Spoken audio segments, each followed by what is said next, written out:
আসসালামু আলাইকুম। আমাদের মুরগির বাচ্চাগুলোর আজকে ঠোঁট ছ্যাঁকা দিলাম। মুরগির বাচ্চাগুলো ঠোকরাঠুকরি করতেছিল, একে অপরকে ঠুকরিয়ে গায়ের লোম তুলে রক্তাক্ত করে ফেলে। ঠোকরানো মুরগি না সরালে সেটাকে ঠুকরিয়ে একদম মেরেই ফেলে, পেটের মধ্যেকার নাড়ি ভুঁড়ি বের করে ফেলে। উপায় না পেয়ে তাদের ঠোঁট ছ্যাঁকা দিয়ে ভোঁতা করে দিতে হয়, যেন ঠুকরিয়ে অন্য মুরগিকে আহত করতে না পারে। ঠোঁট ছ্যাঁকা দেওয়ার পরও 15 থেকে 20 দিনের মধ্যে আবার ঠোঁট চোখা হয়ে যায়, পরবর্তীতে আবার ঠোঁট ছ্যাঁকা দিতে হয়।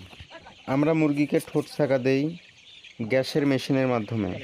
গ্যাসের মেশিনে অনবরত আগুন জ্বলতেই থাকে, তার সামনে টিন জাতীয় জিনিস রাখলে সেটা গরম হয়ে টিন লাল হয়ে যায়, সেখানে মুরগির ঠোঁট ঘষা দিলেই ঠোঁট ভোঁতা হয়ে যায়।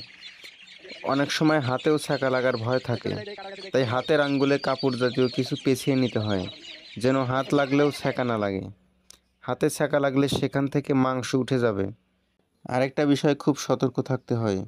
মুরগি চাপানোর পর সব মুরগি এক জায়গায় পাইলিং করে বা একটার উপর আরেকটা উঠে যায়, ফলে নিচের মুরগি চাপ খেয়ে মারা যায়।